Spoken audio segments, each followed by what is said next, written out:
Hello बच्चों, मैं engineer Amit Mishra, B Tech MBA. मैं पिछले 20 सालों से फिजिक्स पढ़ा रहा हूँ और इन 20 सालों में मैंने हजारों बच्चों की मदद की है अपने मेडिकल एंट्रेंस एग्जाम्स को क्वालिफाई करके डॉक्टर बनने में, अपना सपना पूरा करने में। इतना ही नहीं, मेरे पढ़ाए हुए बच्चों ने अपने बोर्ड्स के एग्जाम्स में भी 95% प्लस मार्क्स आसानी से स्कोर किए हैं फिजिक्स सब्जेक्ट में। अब फिजिक्स बहुत से बच्चों को डिफिकल्ट लगती है, उनको लगता है कि फिजिक्स में स्कोर नहीं किया जा सकता है। तो इसके पीछे क्या राज है कि हम इसको आसानी से स्कोर कर सकते हैं, इस फिजिक्स एग्जाम में हम आसानी से क्वालिफाई कर सकते हैं? उसका केवल एक ही तरीका है, बेसिक कॉन्सेप्ट्स। फिजिक्स एक ऐसा सब्जेक्ट है जो कॉन्सेप्ट्स पर बेस्ड है। अगर अपने हम बेसिक कॉन्सेप्ट्स को क्लियर कर लेंगे तो फिजिक्स को हम मास्टर कर लेंगे और हम अपने बोर्ड्स के एग्जाम में भी आसानी से स्कोर कर सकते हैं और मेडिकल एंट्रेंस एग्जाम्स को भी आसानी से क्रैक कर सकते हैं। बच्चों, आज का जो फिजिक्स का टॉपिक है वो है वेक्टर्स। वेक्टर्स की जब हम शुरुआत करते हैं तो सबसे पहले जो बेसिक बात आती है वो आती है फिजिकल क्वांटिटीज की। फिजिकल क्वांटिटीज, कई बार बच्चे ये भी कहने लगते हैं कि फिजिकल क्वांटिटीज क्या है। आप बता सकते हैं कि फिजिकल क्वांटिटीज क्या है? आपको है आइडिया कि फिजिकल क्वांटिटीज क्या है? नॉर्मली हम ये कहते हैं कि ऐसी क्वांटिटीज जिनको हम डायरेक्टली या इनडायरेक्टली मेजर कर सकते हैं, केवल हम उन्हीं क्वांटिटीज को फिजिकल क्वांटिटीज बोलते हैं। जैसे कि मास को आप मेजर कर सकते हो, डायरेक्टली मेजर कर सकते हो। आप उसको विंग बैलेंस पे आप वेट रखते हो और उसकी हेल्प से आप किसी भी ऑब्जेक्ट का मास मेजर करते हो, तो डायरेक्टली हम मेजर कर रहे हैं। तो मास हमारा एक फिजिकल क्वांटिटी है। लेकिन अगर हम बात करें हैप्पीनेस की, तो हैप्पीनेस का कोई मेजरमेंट नहीं है। उसको हम डायरेक्टली या इनडायरेक्टली किसी भी तरह से मेजर नहीं कर सकते हैं। हम ये कह देते हैं कि आज हम बहुत खुश हैं, आज हम कम खुश हैं, तो ये एक मेजरमेंट जो नहीं है डायरेक्ट या इनडायरेक्ट, तो वो हमारी फिजिकल क्वांटिटी नहीं है। तो ऐसी सभी क्वांटिटीज जिनको हम डायरेक्टली या इनडायरेक्टली मेजर कर सकते हैं उनको हम क्या बोलेंगे? Physical quantities. मैंने आपको एक डायरेक्ट मेजरमेंट का एग्जांपल दिया मास का। कई बार बच्चे कहते हैं कि भाई इनडायरेक्ट हम कैसे मेजर कर सकते हैं? बहुत सिंपल सा एग्जांपल है। जैसे कि अगर मैं आपसे पूछूं कि क्या आपको पृथ्वी से, अर्थ से मून की डिस्टेंस पता है? आज के टाइम पे आप कहेंगे हाँ जी पता है। अब मैं कहूंगा कि आपने इसको मेजर कैसे किया? इज इट पॉसिबल कि आप जो है एक मेजरिंग स्केल लेकर के, मेजरिंग टेप लेकर के आप पृथ्वी से, अर्थ से लेकर के मून तक जाएंगे और उसको मेजर करेंगे? ऐसा तो हुआ नहीं होगा, है ना? तो उसका जो मेजरमेंट है, इस डिस्टेंस का जो मेजरमेंट है, वो इनडायरेक्ट मेथड से किया जाता है। क्योंकि यहां पर हम इस डिस्टेंस को भी हम मेजर कर रहे हैं इनडायरेक्टली, इसलिए यहां पर ये जो डिस्टेंस है हमारा वो फिजिकल क्वांटिटी है। तो ऐसी सभी क्वांटिटीज जिनको हम डायरेक्टली या इनडायरेक्टली मेजर कर सकते हैं उनको हम क्या बोलेंगे? Physical quantities. अब ये जो फिजिकल क्वांटिटीज हैं इनको हम दो कैटेगरी में डिवाइड कर सकते हैं। नंबर एक, ऐसी क्वांटिटीज जिनको एक्सप्रेस करने के लिए, जिनके बारे में बताने के लिए हमें केवल उसके मैग्नीट्यूड की जरूरत होती है। और दूसरी, नंबर टू, वो क्वांटिटीज जिनको एक्सप्रेस करने के लिए, जिनको बताने के लिए हमें उनके मैग्नीट्यूड के साथ साथ में डायरेक्शन भी बतानी पड़ेगी। अगर आप केवल मैग्नीट्यूड बताएंगे तो अधूरी जानकारी है। एग्जाम्पल से बात करते हैं। इधर आइए, देखिए, physical quantities divided in two parts, scalar and vector. तो मैंने जो पहली टाइप की आपको फिजिकल क्वांटिटी बताई, जिसको एक्सप्रेस करने के लिए केवल मैग्नीट्यूड की जरूरत है, ओनली मैग्नीट्यूड। ठीक है बात? क्या याद रखेंगे? एक्सप्रेस करने के लिए ओनली मैग्नीट्यूड, केवल मैग्नीट्यूड की जरूरत होती है। ऐसी क्वांटिटीज को क्या बोलेंगे? Scalar quantities. याद रहेगा? फिर से एक बार रिपीट करता हूं, ऐसी सभी फिजिकल क्वांटिटीज जिनको एक्सप्रेस करने के लिए, मेजर करने के लिए केवल और केवल मैग्नीट्यूड की जरूरत होती है, उनको हम क्या बोलेंगे? Scalar quantities. एग्जाम्पल मैंने सबसे पहले आपको मास का दिया था, वही देखिए आप। जैसे कि आप सब्जी वाले भैया के पास जाते हैं, आप कहते हैं कि भैया मुझे आलू दे दीजिए, तो आप क्या कहेंगे? भैया मुझे 3 किलो आलू दे दीजिए, 2 किलो आलू दे दीजिए, 1 किलो आलू दे दीजिए। आपको वहां पे कोई डायरेक्शन बताने की जरूरत नहीं होती है। तो इसलिए मास हमारा क्या हुआ, स्केलर क्वांटिटी। ऐसे आपसे जब केवल डिस्टेंस पूछी जाए, जैसे आप मार्केट जा रहे हैं, तो आपसे किसी ने पूछा भाई मार्केट जो है जहां पर आप रहते हो वहां से कितनी डिस्टेंस पर है, कितनी दूरी पर है, तो आप कह देते हैं 2 किलोमीटर, 1 किलोमीटर, 500 मीटर। वहां पर भी आप डायरेक्शन नहीं बताते हो, आप केवल ये कहते हो कि कितनी डिस्टेंस पर है, मेजरमेंट आप बताते हो। तो डिस्टेंस भी हमारी कौन सी क्वांटिटी हुई, स्केलर क्वांटिटी, क्योंकि यहां पर भी आप केवल मैग्नीट्यूड बता रहे हैं, डायरेक्शन की कोई जरूरत नहीं है। और हम चलिए आगे देखते हैं लेंथ। जैसे कि आप सपोज शॉप पर जाते हैं अपने घर में कपड़े सुखाने के लिए रस्सी लेने के लिए, तो आप उसको कहेंगे भैया मुझे जरा 5 मीटर की रस्सी दे दीजिए, 6 मीटर की रस्सी दे दीजिए। या आप घर में बिजली के कनेक्शंस करवा रहे हैं, तो उसके लिए वायर की, इलेक्ट्रिक वायर की जरूरत होती है, तो वो भी जब आप शॉप वाले के पास जाते हैं तो आप क्या कहते हैं, भैया मुझे 5 मीटर वायर दे दीजिए, 10 मीटर वायर दे दीजिए। क्या कभी आपने ऐसा बोला है कि भैया मुझे 10 मीटर वायर जो है नॉर्थ डायरेक्शन में दे दीजिए? क्या आपने कभी ऐसा बोला है कि मुझे जो है 5 मीटर रस्सी भैया दे दीजिए ईस्ट डायरेक्शन में? है ना, बड़ा अजीब तो लगता है ना सुन करके। इसका मतलब है कि लेंथ के लिए भी हमें केवल मैग्नीट्यूड की जरूरत है, नो डायरेक्शन इज रिक्वायर्ड। इसलिए लेंथ भी हमारी जो क्वांटिटी है वो कौन सी होगी, scalar quantity, because only magnitude is required. आगे आते हैं, बहुत ही अच्छा एग्जांपल है टाइम। आपसे कोई टाइम पूछता है तो आज तक आप याद करके बताइए कभी आपने डायरेक्शन बताई है? आपसे जैसे किसी ने कहा कि अच्छा आपको अपने स्कूल से, अपने कॉलेज से घर तक आने में कितना समय लगता है, तो आप यही तो कहते हैं कि मुझे 30 मिनट्स लगते हैं, मुझे 1 आवर लगता है। आपने कभी भी आज तक ये बोला है कि मुझे 30 मिनट्स जो है साउथ डायरेक्शन में लगते हैं, मुझे 30 मिनट्स ईस्ट डायरेक्शन में लगते हैं? It's very funny. तो यहां पर भी टाइम के लिए हमें केवल मैग्नीट्यूड की जरूरत होती है, इसलिए टाइम कौन सी क्वांटिटी हुई, स्केलर क्वांटिटी। और आगे बढ़ते हैं तो स्पीड की जब बात आती है, स्पीड में भी केवल मैग्नीट्यूड ही बताया जाता है। जैसे आप अपनी बाइक कितनी स्पीड से चला रहे हैं, तो आप कहेंगे 40 kilometre per our, 60 kilometre per our. आप अपनी कार कितनी स्पीड से चलाते हैं जब आप जा रहे हैं, तो 20 kilometre per hour, 30 kilometre per hour. In this case also no direction is required. Speed बताते समय आप केवल मैग्नीट्यूड बताते हैं, इसका मतलब स्पीड भी हमारी कौन सी क्वांटिटी हुई, scalar quantity. So is it clear? So पहली कैटेगरी फिजिकल क्वांटिटी की कौन सी है, स्केलर फिजिकल क्वांटिटी। और इसमें किस तरह की क्वांटिटीज आएंगी, जिनको एक्सप्रेस करने के लिए केवल मैग्नीट्यूड की जरूरत होती है, डायरेक्शन की जरूरत नहीं होती है। बहुत ही सुंदर से एग्जांपल मैंने आपको जो दिए हैं, डिस्टेंस, मास, लेंथ, टाइम, स्पीड। अब आते हैं दूसरी तरह की क्वांटिटीज की बात करते हैं, जिनको अगर आप केवल मैग्नीट्यूड के में एक्सप्रेस करेंगे ना, तो वो इनकम्प्लीट इंफॉर्मेशन है। वहां पर आपको मैग्नीट्यूड के साथ साथ में डायरेक्शन भी बताना पड़ेगा। आप सोचेंगे कैसे? अगर मैं आपसे अभी पूछूं तो आपको तुरंत नहीं याद आएगा, लेकिन मैं आपको अगर एग्जांपल बताना चालू करूंगा तो आपको तुरंत याद आता जाएगा और आप उसको समझते जाएंगे। इसके लिए फिजिक्स की भी जरूरत नहीं पड़ती है। आप सभी लोग जिन्होंने फिजिक्स में ये क्वांटिटीज नहीं भी पढ़ी है, वो भी ऐसे ही बोलेंगे। कैसे?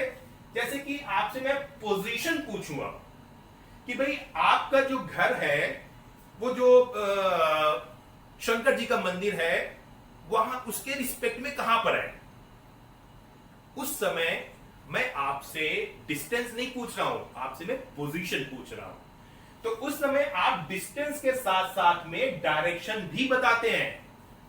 बताते कि नहीं बताते हैं? जब आपसे कोई पूछता है कि भाई मैंने आपके घर आना है, मुझे वो शंकर जी का मंदिर पता है, वहां से बताओ आप अपना घर, तो आप कहते हो कि ऐसा करिए कि जब शंकर जी के मंदिर पे आप पहुंचेगा, वहां से 1 किलोमीटर आप ईस्ट डायरेक्शन में चलना, आप मेरे घर पे पहुंच जाओगे। बोलते हो ना ऐसे? या चलिए ईस्ट डायरेक्शन, वेस्ट डायरेक्शन नहीं बोलते होगे तो ऐसे तो बोलते होगे, भैया वहां से लिफ्ट मुड़ जाना, लिफ्ट मुड़ करके आप 500 मीटर आगे चलोगे, 100 कदम आगे चलोगे तो आप मेरे घर पे पहुंच जाओगे। किसी ना किसी तरह से आप डायरेक्शन जरूर बताते हो। आप रेफरेंस कोई बताते हो कि भाई वहां पे वो शॉप है, उसकी जूस वाले की शॉप है, उससे आप राइट मुड़ जाना। तो जब आपने बोला राइट मुड़ जाना, तो वो भी आपने डायरेक्शन बताया।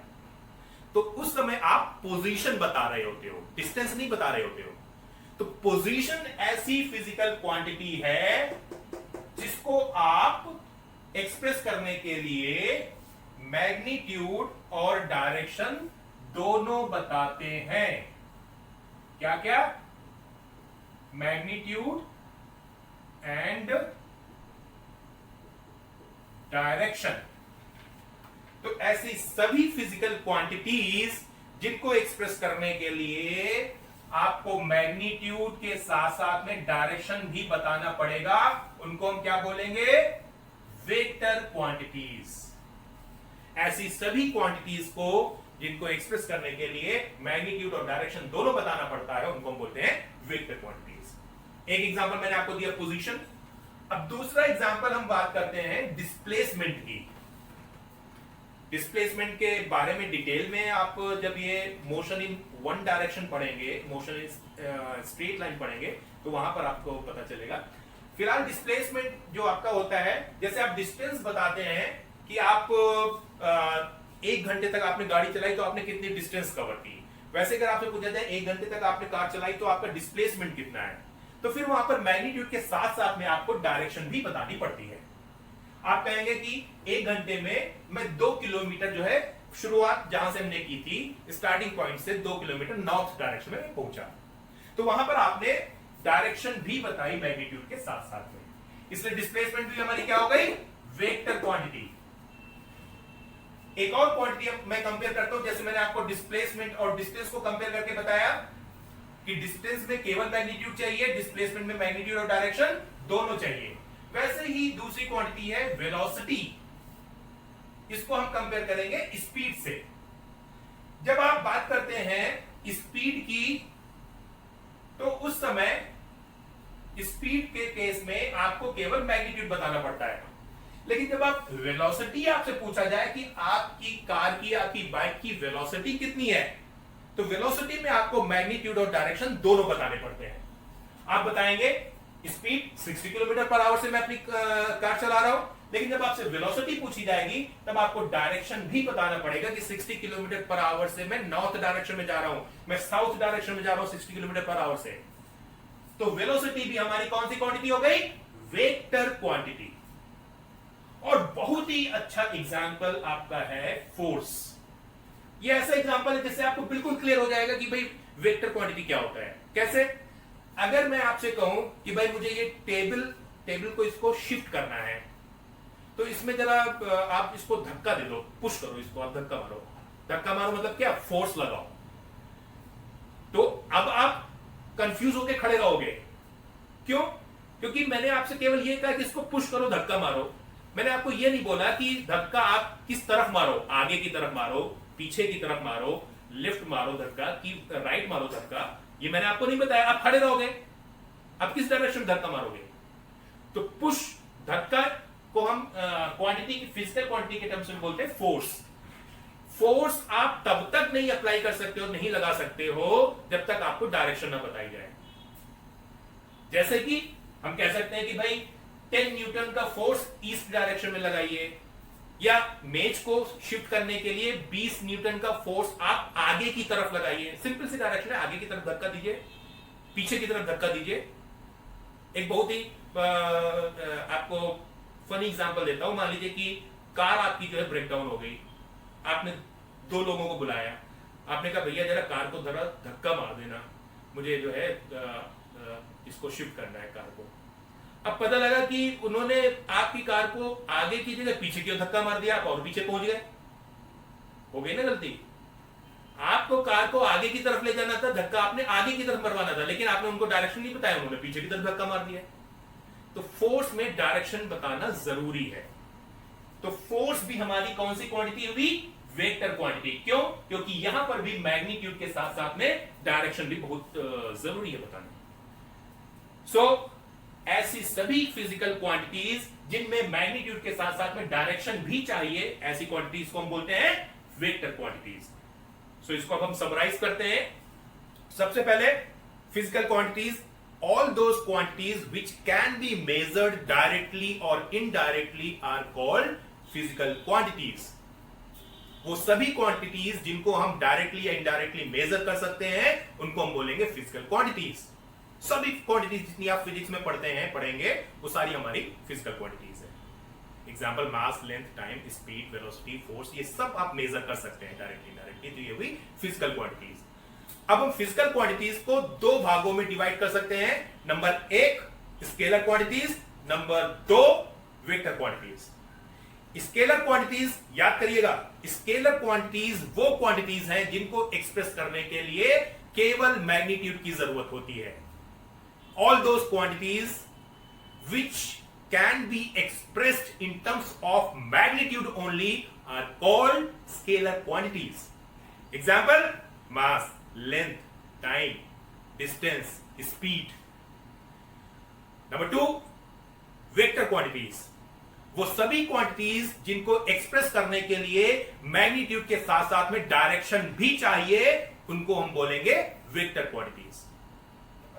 All those physical quantities which require magnitude as well as direction for their expression are called vector quantities.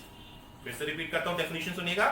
All those physical quantities which require magnitude as well as direction both for their expression are called vector quantities. Example: position. Example: displacement. Example: velocity. Example: force.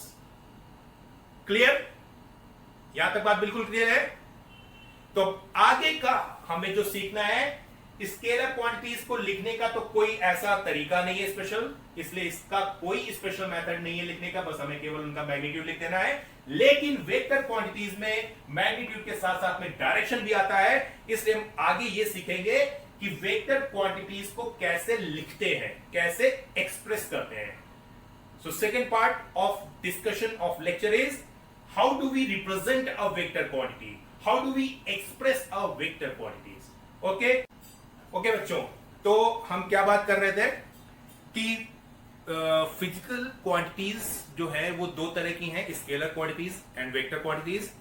Scalar quantities को express करने के लिए, present करने के लिए केवल magnitude की जरूरत होती है। वेक्टर क्वांटिटीज को एक्सप्रेस करने के लिए, लिखने के लिए, प्रेजेंट करने के लिए मैग्नीट्यूड के साथ साथ में डायरेक्शन भी चाहिए। तो स्केलर क्वांटिटीज को लिखने का कोई स्पेशल तरीका नहीं है, उसको तो बस हमने उसका मैग्नीट्यूड लिख देना है, जैसे कि मास 2 kg, जैसे कि लेंथ 5 मीटर, ठीक है, उसमें कोई स्पेशल तरीका नहीं है। लेकिन वेक्टर क्वांटिटीज को लिखने के लिए, प्रेजेंट करने के लिए हमें डायरेक्शन भी बतानी होती है। तो हमें यह सीखना है कि वेक्टर क्वांटिटीज को कैसे रिप्रेजेंट करेंगे, कैसे उसको हम एक्सप्रेस करेंगे। So next topic is expression और रिप्रेजेंटेशन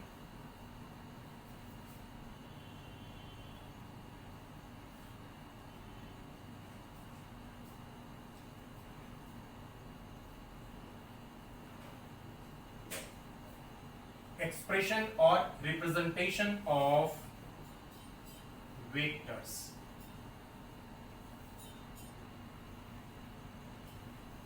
सो वेक्टर क्वांटिटीज को रिप्रेजेंट या एक्सप्रेस हम दो तरीकों से करते हैं। पहला, उसका notation,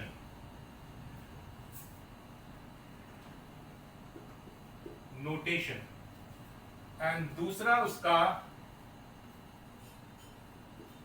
graphical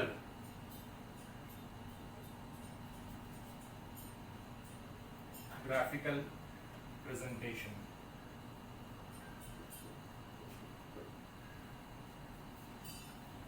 so vector quantities को प्रेजेंट करने के लिए, एक्सप्रेस करने के लिए, रिप्रेजेंट करने के लिए दो चीजें हैं। पहला तो उसका नोटेशन हम कैसे लिखेंगे वेक्टर क्वांटिटी का, कैसे हमें पता चलेगा कि अगर हमने लिखा हुआ है कोई सिंबल, नोटेशन की ये स्केलर है कि वेक्टर है, तो वो हमें देखना है, क्या स्पेशल मेथड है। और फिर उसको डायरेक्शन के साथ में हमें दिखाना है, तो ग्राफिकली हम बना करके उसको ड्रॉ करके हम कैसे दिखाएंगे, that is graphical presentation, graphical expression. So notation की अगर हम बात करें तो मैं एग्जांपल लेता हूं आपका, फिर से डिस्टेंस कंपेयर करके मैं आपको दिखाता हूं। Distance and displacement. तो डिस्टेंस आपको पता है कि क्या है, अभी हमने बात किया था कौन सी क्वांटिटी है डिस्टेंस, स्केलर। और डिस्प्लेसमेंट हमने बात किया था कौन सी क्वांटिटी है, वेक्टर। क्योंकि डिस्टेंस में केवल मैग्नीट्यूड बताना होता है और डिस्प्लेसमेंट में मैग्नीट्यूड के साथ साथ में डायरेक्शन भी बतानी होती है। अब जो अल्फाबेट है वो डिस्टेंस और डिस्प्लेसमेंट के लिए ज्यादातर बुक्स में आप देखेंगे कि सेम अल्फाबेट यूज होता है। कहीं कहीं पर आपका एस यूज होगा, कहीं कहीं पर डी यूज होगा। तो either we use S alphabet और we use D alphabet to represent distance and displacement. ठीक है। अब अगर मैंने एस या डी लिखा हुआ है तो आपको कैसे पता चलेगा कि वो आपका डिस्टेंस है, या कैसे पता चलेगा कि वो आपका डिस्प्लेसमेंट है कि नहीं। मैंने आपको ये कहा कि डिस्टेंस और डिस्प्लेसमेंट दोनों को रिप्रेजेंट करने के लिए फिजिक्स में हम सेम अल्फाबेट यूज करते हैं, either we represent by S और we represent by D. So if there is written letter S or D, so how will you come to know, आपको कैसे पता चलेगा कि वो डिस्टेंस है कि डिस्प्लेसमेंट है। तो इसलिए यहां पर वेक्टर क्वांटिटीज के लिए में नोटेशन जो है डिफरेंट हो जाता है। क्या नोटेशन है इसके लिए कि अगर हमने केवल S लिखा हुआ है तो इसका मतलब ये हमारा है डिस्टेंस। और अगर हमने एस के ऊपर एक एरो बना दिया है, इस तरह से एरो, छोटा सा एरो जिसकी डायरेक्शन फॉरवर्ड होगी। ठीक है, ध्यान रखेंगे ये जो एस के ऊपर एरो है इसकी डायरेक्शन ऐसे ही बनेगी जैसे मैंने बनाई है। बहुत से लोग इसको ऐसे एरो बना देते हैं, गलत। बहुत से लोग इसको ऐसे एरो बना देते हैं, गलत। या आप ऊपर की तरफ बना देंगे, गलत। या आप नीचे की तरफ बना देंगे, गलत। केवल एस के ऊपर आपने फॉरवर्ड डायरेक्शन में छोटा सा एरो बनाया। तो अगर एस के ऊपर छोटा सा एरो बना हुआ है तो एरो एक तरह से, आपको पता है कि कहीं भी एरो बना होता है बोर्ड पे, साइन बोर्ड पे, तो उसका क्या मतलब होता है, वो डायरेक्शन बता रहा होता है। तो एरो का मतलब है कि ये डायरेक्शन भी बता रहा है। तो जब डायरेक्शन आ जाता है तो क्या हो जाता है, वेक्टर क्वांटिटी।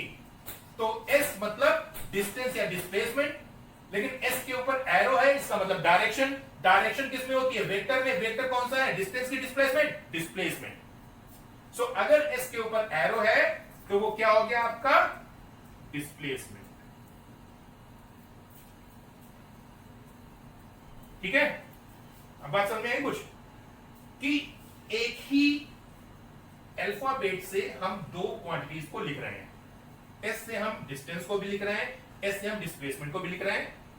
अगर हमने केवल एस लिखा हुआ है तो आपको कैसे पता चलेगा कि वो डिस्टेंस बता रहा है कि डिस्प्लेसमेंट बता रहा है। तो इसके लिए देखिए क्या तरीका निकाला गया फिजिक्स में, कि अगर केवल एस लिखा हुआ है तो वो आपका स्केलर क्वांटिटी बता रहा है। स्केलर क्वांटिटी क्या है, डिस्टेंस। इसका मतलब वो डिस्टेंस बता रहा है। और अगर इसके ऊपर छोटा सा एरो बना हुआ है, एरो का मतलब सिंपल लैंग्वेज में साइन बोर्ड्स पे आप देखते हुए बने होते हैं एरोज, वो डायरेक्शन के लिए होते हैं। तो अगर इसके ऊपर एरो बना हुआ है इसका मतलब वो डायरेक्शन बता रहा है। तो डायरेक्शन कौन सी क्वांटिटी में होता है, वेक्टर में। और वेक्टर क्या है, डिस्प्लेसमेंट। इसका मतलब डिस्प्लेसमेंट बता रहा है। दूसरी चीज मैंने बोली कि आपको यह ध्यान रखना है कि ये जो एरो है, छोटा सा एरो, बस इसके ऊपर ऐसे हमने फॉरवर्ड डायरेक्शन बनाना है। ना तो टेढ़ा बनाना है ऐसे इस तरह से तिरछा, ना पीछे की तरफ बनाना है, ना ऊपर की तरफ, ना नीचे की तरफ, बस छोटा सा एरो ऐसे बनाना है। इस चीज को अब हम समराइज करते हैं कि अगर नोटेशन लिखना है, ठीक है, सो नोटेशन के लिए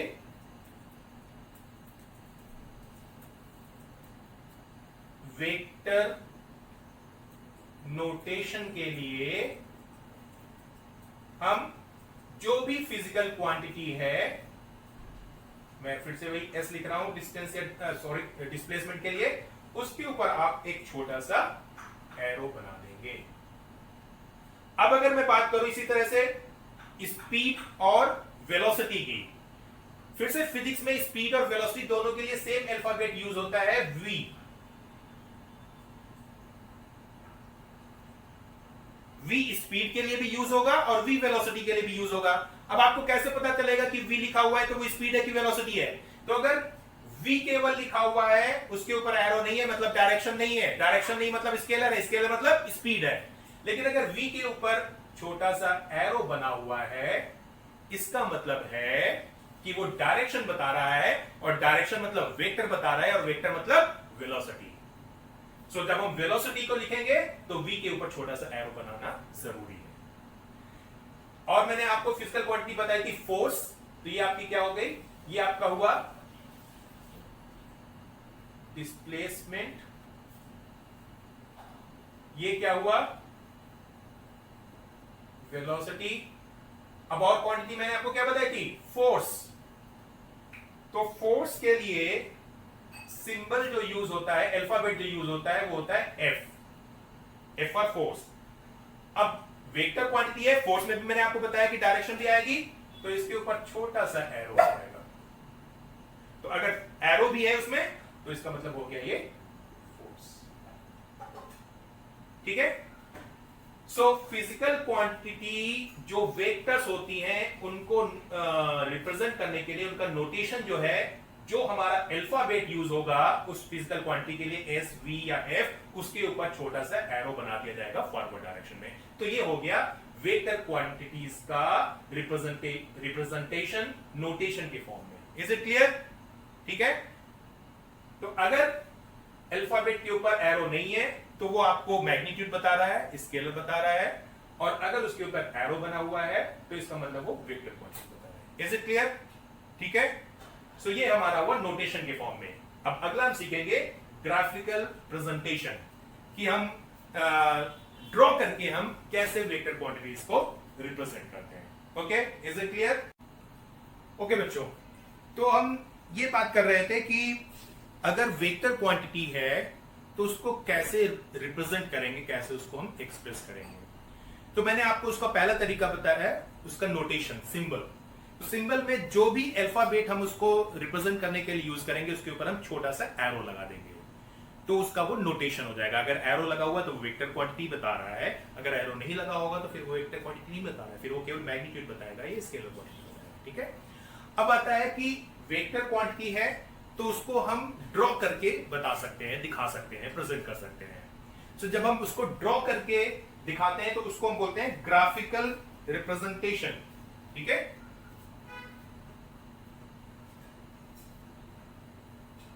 ग्राफिकल रिप्रेजेंटेशन।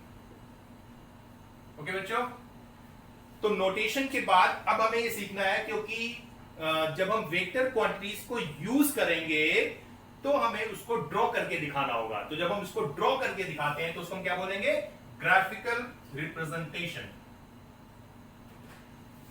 ग्राफिकल रिप्रेजेंटेशन, जैसे कि हमने बात किया कि डायरेक्शन होगी वेक्टर क्वांटिटी में, तो जो ज्यादातर डायरेक्शंस हम यूज करते हैं वो हम यूज करते हैं वही नॉर्थ, साउथ, ईस्ट, वेस्ट। तो नॉर्थ, साउथ, ईस्ट, वेस्ट के लिए जो डायरेक्शंस यूज की जाती हैं वो इस तरह से हमने ये नॉर्थ, साउथ, ईस्ट, वेस्ट बना लिया। ये ध्यान रखिएगा, ये 2 डायमेंशन में है, ये 2 डायमेंशन में, मतलब ये हॉरिजॉन्टल है, ये ऐसे वर्टिकल नहीं है, हॉरिजॉन्टल ऐसे, इस तरह से। मतलब जैसे मैं अगर आपके सामने ऐसे खड़ा हो जाऊं तो ये मेरे हाथ जो है ये इस तरह से, आप देखिए, ये मान लीजिए कि अगर मैं पहले यहां पे लिख देता हूं, ये आपका नॉर्थ है, ये साउथ है, ये ईस्ट है, ये वेस्ट है। नॉर्थ, साउथ, ईस्ट, वेस्ट, और ये हमेशा क्लॉकवाइज ऐसे चलेगा, ये ध्यान रखिएगा, नॉर्थ, साउथ, ईस्ट, वेस्ट। ठीक है? तो ये मैं क्या बता रहा हूं आपको कि ये वर्टिकल नहीं है जैसा आपको इसमें बोर्ड में देखने में लग रहा होगा, ये हॉरिजॉन्टल है।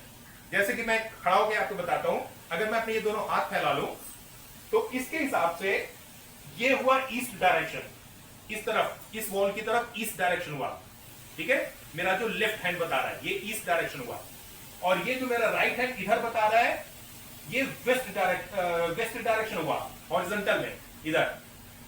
अब जो नॉर्थ और साउथ है, नॉर्थ मेरे सामने आपकी तरफ ऐसे हुआ, इस तरफ ये नॉर्थ हुआ, और साउथ जो हुआ ये मेरे पीछे की तरफ ऐसे हुआ इधर।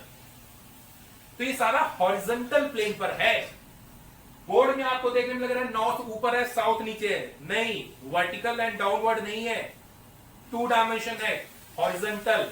कैसे, फिर से रिपीट करता हूं, हाथ मैंने फैलाया ऐसे, ये मेरा लेफ्ट हैंड इधर क्या है, ये ईस्ट, ये राइट हैंड इधर क्या है, वेस्ट, और नॉर्थ जो है ये सामने, ठीक है, और आपका साउथ किधर हो गया, ये नहीं, एक मिनट, इसके हिसाब से, sorry mistake, north and south, north आपका पीछे की तरफ आएगा, नॉर्थ पीछे और साउथ आगे, हॉरिजॉन्टल में ध्यान रखिएगा। नॉर्थ और साउथ की डायरेक्शन मैंने आपको पहले गलत बताई, नॉर्थ पीछे की तरफ, इस डायग्राम के रिस्पेक्ट में नॉर्थ पीछे की तरफ और साउथ आगे की तरफ। ये मिस्टेक ना हो इसके लिए क्या रूल है, ये मैंने देखिए आपको एरो बनाया है, ये क्लॉकवाइज होना चाहिए, बस ये चीज ध्यान रखिए, तो ये मिस्टेक कभी नहीं होगी। जो पहले मैंने अभी आपको नॉर्थ साउथ का बताया, ये क्लॉकवाइज अगर आप ध्यान रखेंगे तो मिस्टेक नहीं होगी। नॉर्थ से ईस्ट जब आप चलेंगे तो हमेशा क्लॉकवाइज होना चाहिए। तो अब आप इसको देख सकते हैं, ये करेक्ट आ जाएगा। ये तो बिल्कुल क्लियर है, ईस्ट वेस्ट हॉरिजॉन्टल, ये डायरेक्शन हुआ ईस्ट, ये हुआ वेस्ट।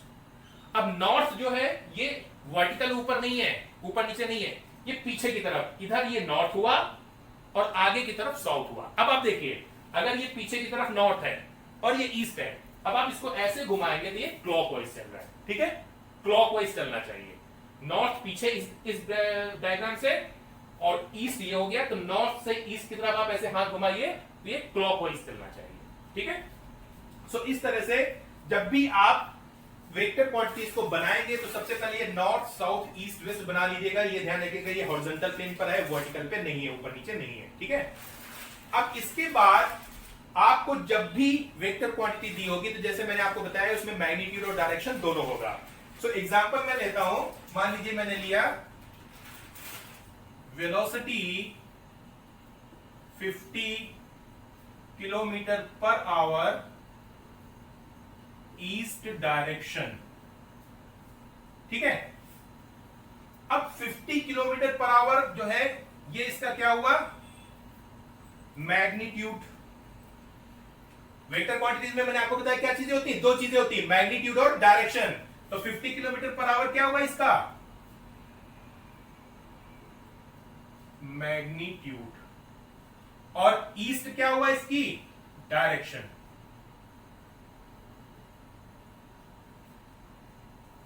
तो मैग्नीट्यूड के लिए हम क्या करेंगे कि हम एक एरो बनाएंगे, एरो जिसकी लेंथ कितनी होनी चाहिए, 50 किलोमीटर पर आवर। अब आप कहेंगे कि एरो की लेंथ 50 किलोमीटर पर आवर क्या कैसे हो सकती है, तो इसके लिए क्या किया जा सकता है, क्या करेंगे हमें, arrow of 50 kilometre per hour in east direction, ठीक है। क्या बनाना होगा, हमें एक एरो बनाना होगा जिसकी लेंथ कितनी होगी, 50 किलोमीटर पर आवर, और किधर, ईस्ट डायरेक्शन में। अब मैंने आपको बताया कि आपको क्या समस्या आएगी कि भाई 50 किलोमीटर पर आवर की लेंथ कैसे बनाऊं, तो इसके लिए स्केल एज्यूम किया जाता है, स्केल फॉर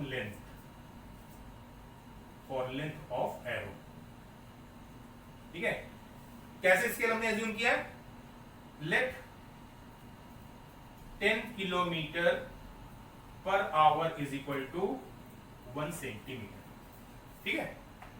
तो आप स्केल एज्यूम कर लेंगे, जो भी फिजिकल क्वांटिटी का मैग्नीट्यूड है उसका, ऐसे आप एज्यूम कर लीजिए कि जो लेंथ होनी चाहिए ना बहुत ज्यादा होनी चाहिए ना बहुत कम होनी चाहिए, इस हिसाब से आपको एज्यूम करना है, कोई फिक्स नहीं है।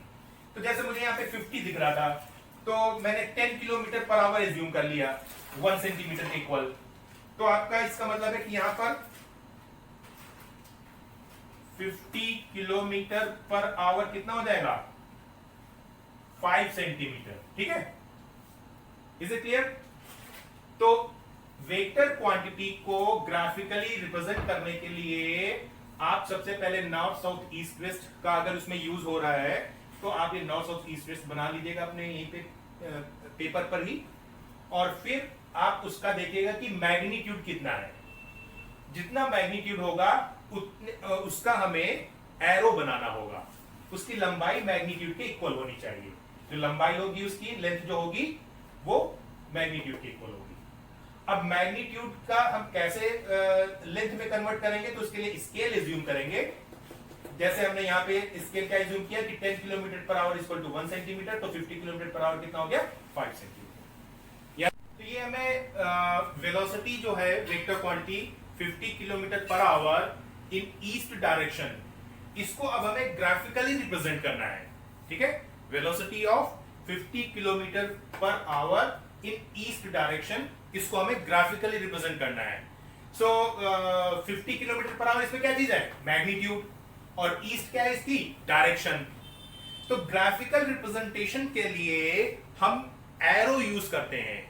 एक एरो हम ड्रॉ करेंगे जिसकी लेंथ होनी चाहिए मैग्नीट्यूड के इक्वल, मतलब 50 किलोमीटर पर आवर, और जिसकी डायरेक्शन किधर होनी चाहिए, जो दी हुई डायरेक्शन है, मतलब ईस्ट की तरफ। अब एरो की लेंथ हम कैसे बनाएंगे, इसके लिए भी हमने बात किया कि इसके लिए स्केल हमने एज्यूम किया 10 kilometre per hour is equal to 1 centimetre, तो 50 किलोमीटर पर आवर कितना हो गया 5 सेंटीमीटर। तो 5 सेंटीमीटर लेंथ का हम एक एरो बनाएंगे, और एरो की डायरेक्शन किधर रखेंगे, जो दी हुई डायरेक्शन है ईस्ट की तरफ।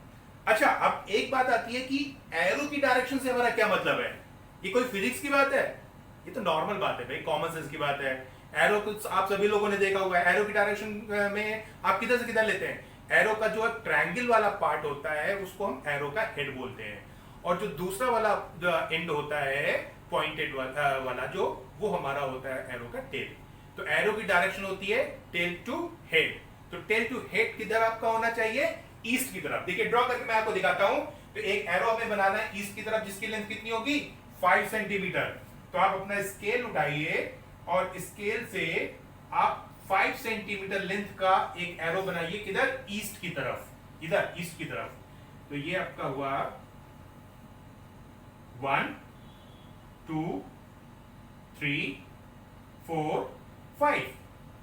तो ये आपने 1 2 3 4 5 सेंटीमीटर लेंथ का एक एरो बनाया। तो ये एरो का जो हेड है, एरो का हेड ट्रायंगल होगा, ट्रायंगल, एरो का हेड जो ट्रायंगल किधर रखेंगे, ईस्ट की तरफ। और जो एरो का टेल है ये पॉइंट वाला, ये किधर हो, किस तरफ होगा, वेस्ट की तरफ। तो डायरेक्शन किधर होगी, ईस्ट की, टेल टू हेड। मैं इधर लिख भी देता हूं, चलिए, वैसे ही लिखने की बात नहीं है, आप सबको पता है कि ये एरो का हेड है और ये एरो का टेल है। तो टेल टू हेड डायरेक्शन किधर है, ईस्ट की तरफ। क्लियर हो रही बात। और इसकी हमने लेंथ कितनी रखी, 5 सेंटीमीटर। 5 सेंटीमीटर कहां से आता है, यहां से स्केल से, क्योंकि 50 किलोमीटर पर आवर को हम स्केल से ड्रॉ नहीं कर सकते हैं, उसके लिए हमें सेंटीमीटर में लिखना पड़ेगा। तो सेंटीमीटर में कन्वर्ट करने के लिए हमने स्केल एज्यूम किया। स्केल कैसे एज्यूम करेंगे कि लेंथ ना तो बहुत ज्यादा होनी चाहिए ना बहुत कम होनी चाहिए। तो हमने लिया 10 kilometre per our equal to 1, तो 50 हो गया 5 सेंटीमीटर। 5 सेंटीमीटर लेंथ का एरो बनाया टेल टू हेड, जिसकी डायरेक्शन किधर रखी, ईस्ट की तरफ। अब ये हमारा क्या है, वेलोसिटी। इसके नीचे, एरो के नीचे आप इसका नोटेशन लिखेंगे। नोटेशन लिखना हम सीख चुके हैं, कैसे क्या करते हैं नोटेशन में, नोटेशन में उसका सिंबल लिखते हैं। तो वेलोसिटी का सिंबल क्या होता है, v।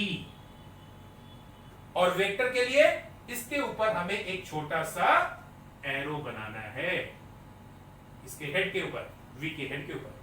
तो v के ऊपर एरो बना दिया, तो इसका मतलब क्या हो गया, वेलोसिटी वेक्टर क्वांटिटी। ठीक है, तो ये हमने एरो ड्रॉ किया, ये हो गया क्या, ग्राफिकल रिप्रेजेंटेशन। और उसके नीचे हमने उसका लिख दिया नोटेशन। आपको अब इससे पता चल जाएगा कि ये एक वेलोसिटी वेक्टर है जिसकी लेंथ जो है 5 सेंटीमीटर है, बट एक्चुअल में मैग्नीट्यूड इसका कितना है, यहां से स्केल से पता चल जाएगा 50 किलोमीटर पर आवर। आप यहां पे लिख भी सकते हैं इसको 50 किलोमीटर पर आवर। और डायरेक्शन आपकी हो गई ईस्ट की तरफ, tail to head. Is it clear. So velocity vector जो हमारा 50 किलोमीटर पर आवर ईस्ट की तरफ था, उसको ग्राफिकली रिप्रेजेंट करने के लिए हमने एक 5 सेंटीमीटर जो कि स्केल से आया था हमारा लेंथ का एरो बनाया टेल टू हेड, जिसकी डायरेक्शन हमने रखी ईस्ट। अब एक और एग्जांपल लेते हैं जो बहुत ही कॉमन एग्जांपल हमारा होता है फोर्स का, ठीक है, उससे और आपको ज्यादा क्लियरिटी हो जाएगी।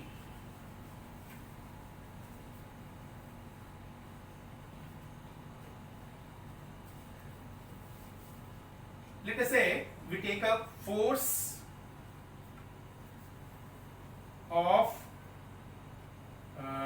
let us take now say 70 Newton in north direction, ठीक है, force of 70 newton in north direction. तो अब बच्चों जरा बताइए इसमें 70 न्यूटन क्या चीज हुआ, क्या हुआ, मैग्नीट्यूड है ना, और ये नॉर्थ क्या हुआ भाई, नॉर्थ हुआ, डायरेक्शन लिखा भी हुआ है यहां पे, ठीक है। फोर्स क्या है हमारी, वेक्टर क्वांटिटी, वेक्टर क्वांटिटी में क्या क्या होना चाहिए, मैग्नीट्यूड और डायरेक्शन। मैग्नीट्यूड आपको कितना दिया है 70 न्यूटन, डायरेक्शन आपको कौन सी दी हुई है, नॉर्थ। अब हमें इसको ग्राफिकली रिप्रेजेंट करना है, तो ग्राफिकली रिप्रेजेंटेशन के लिए क्या, एरो बनाना है। एरो की लेंथ कितनी होनी चाहिए, मैग्नीट्यूड के इक्वल, मतलब 70 न्यूटन होनी चाहिए। एरो की डायरेक्शन टेल टू हेड किधर होनी चाहिए, नॉर्थ की तरफ होनी चाहिए। फिर वही समस्या कि 70 न्यूटन की लेंथ कैसे बनाओगे, स्केल में आप जो यूज करते हो उसमें न्यूटन होता है, सेंटीमीटर मिलीमीटर होता है, तो इसके लिए क्या करेंगे, स्केल एज्यूम करेंगे। गुड, तो स्केल एज्यूम करते हैं, चलिए स्केल किस चीज के लिए, फॉर लेंथ ऑफ एरो, हाँ जी, स्केल किस लिए, फॉर लेंथ ऑफ एरो। कैसे एज्यूम करेंगे, क्या बात किया था हमने अभी वेलोसिटी वाले में, कि ना तो बहुत ज्यादा लेंथ होनी चाहिए एरो की, ना बहुत कम होनी चाहिए। तो जैसे 70 है, तो एक काम करते हैं, फिर वही एज्यूम कर लेते हैं, 10 newton is equal to 1 centimetre, ठीक है, 10 newton is equal to 1 centimetre, ठीक। कितना है magnitude, 70 newton, so 70 newton is equal to कितना हो गया, 7 सेंटीमीटर, राइट। तो अब हम क्या करेंगे कि एक एरो बनाएंगे जिसकी लेंथ कितनी रखेंगे, 7 सेंटीमीटर, राइट।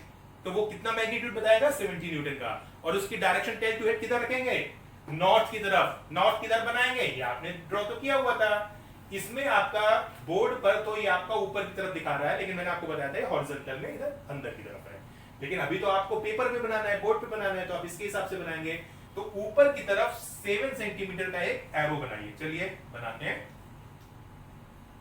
देखने सभी लोग, गुड, 1 2 3 4 5 6 7।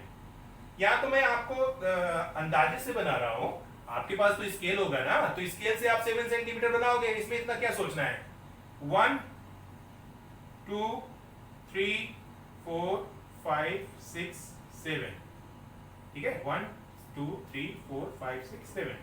ये कोई बहुत बड़ी कलाकारी थोड़ी नहीं है, 7 सेंटीमीटर की लाइन बनानी है भाई स्केल से, ठीक है।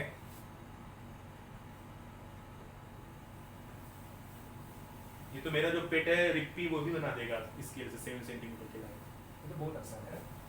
तो 7 सेंटीमीटर का हमने एरो बनाया जिसकी लेंथ 7 सेंटीमीटर, मतलब स्केल के हिसाब से क्या हुआ, 70 न्यूटन। तो यहाँ पे लिख दो 70 न्यूटन, क्या प्रॉब्लम है, कुछ नहीं, लिख दो। और डायरेक्शन भाई क्या, इसका टेल कहाँ है, तो पता है यार, ये क्या बात बार बार पूछ रहे हो, ये टेल हो गया, ठीक है, ठीक है बच्चों। ये क्या है, ट्रायंगल, हाँ जी बोलो, हेड हो गया।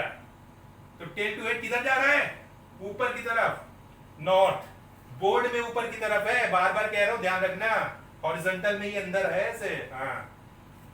अब ये आपका नोट हुआ ग्राफिकल रिप्रेजेंटेशन एरो। अब इसका नोटेशन भी तो लिखोगे यहां पर, तो नोटेशन कैसे लिखते, क्या बताया था, पहले उसका सिंबल लिखो। सिंबल किसका, फोर्स, फोर्स का सिंबल क्या, एफ। चलिए जी एफ लिख दिया, हो गया, नहीं जी गलत है, इसके ऊपर एरो बनाना जरूरी है, नहीं तो ये वेक्टर नहीं होगा, तो छोटा सा इसके ऊपर एरो बना दिया, ठीक। तो ये हो गया इसका नोटेशन, ये हो गया इसका एरो। तो ये हो गया ग्राफिकल रिप्रेजेंटेशन ऑफ फोर्स। इसको देख करके अब कोई भी बता देगा कि भाई ये जो एरो बना हुआ है ये क्या बता रहा है, 70 न्यूटन का फोर्स नॉर्थ डायरेक्शन में, force of 70 newton in north direction. Is it clear बच्चों? बहुत ही सिंपल है, ठीक है। So this is how we represent a given vector quantity graphically. Graphically जब भी हमें उसको रिप्रेजेंट करना है, जरूरी है भाई, क्यों जरूरी है? जब हम कैलकुलेशंस करेंगे तो हमें उसको ग्राफिकल रिप्रेजेंट करना होगा, एरोज ड्रॉ करने होंगे, उसी से वेक्टर की कैलकुलेशन होती है, आगे हम सीखेंगे। तो ग्राफिकल रिप्रेजेंटेशन के लिए हम एक एरो बनाएंगे, उस एरो की जो लेंथ होगी वो वेक्टर क्वांटिटी के मैग्नीट्यूड के इक्वल होगी, और उसको आप स्केल एज्यूम करके आप ड्रॉ करेंगे। डायरेक्शन जो होगी वो उसके एरो के टेल टू हेड की तरफ होगी। हेड जो उसका होता है ट्रायंगल वाला पार्ट होता है। इस तरह से हम ग्राफिकली रिप्रेजेंट कर देंगे वेक्टर क्वांटिटी को। Is it clear? Okay, so I hope आप सब लोगों को वेक्टर क्वांटिटीज का introduction part, this is just only introduction अभी जो है, ठीक है। सो इंट्रोडक्शन पार्ट आप सब लोगों को बहुत अच्छे से क्लियर होगा। अगर आपको कोई भी डाउट होता है तो do visit our website mecinstitute.com and you can also reach us through our phone number 8588833578। मैं रिपीट कर रहा हूं, 8588833578। It's my phone number. WhatsApp करिए, जो भी क्वेरी है, जो भी डाउट है, आप इसको व्हाट्सएप कर सकते हैं।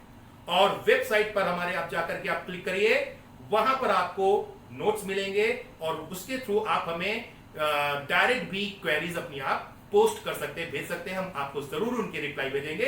वेबसाइट एक बार मैं फिर से रिपीट करता हूं, क्या है बच्चों? www.mecinstitute.com। मैं इंजीनियर अमित मिश्रा आप सबसे आज के लेक्चर के लिए विदा लेता हूं। नमस्कार।